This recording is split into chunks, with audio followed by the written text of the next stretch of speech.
नादिर सखर में वफ़क़े सां बरसात जो सिलसिलो जारी है, जंहिं करे हेठां वारनि इलाइक़नि में पानी पइजी वियो आहे।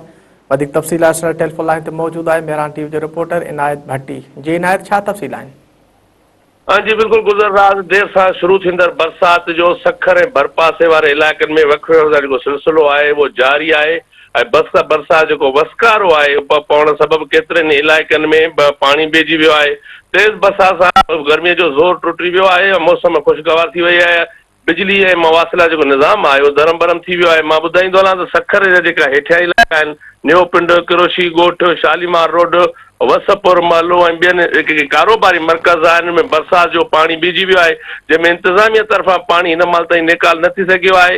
ऐं मां ॿुधाईंदो हलां त हिन वक़्तु जेका सूरत आहे बरसात जी, उहो जेको सिलसिलो बरसात जारी आहे।